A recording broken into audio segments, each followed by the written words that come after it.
Ritesh, a 38-year-old man, met with a road accident and was rushed to a nearby hospital.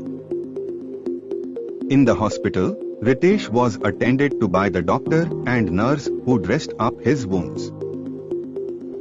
On close examination of Ritesh, the doctor noticed a few missing teeth. A dentist was called, who advised Ritesh to get the missing teeth replaced. Otherwise, the rest of the teeth might shift out of alignment, creating a bad bite which may result in oral health issues. The remaining moving teeth can make the roots weak.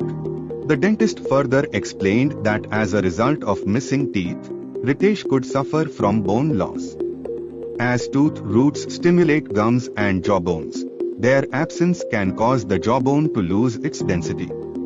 Moreover, he should get the teeth replaced due to aesthetic reasons. Taking heed of the dentist's advice, Ritesh gets his missing teeth replaced. If you too have lost teeth due to some reason, it is advisable to visit your dentist and get the missing teeth replaced.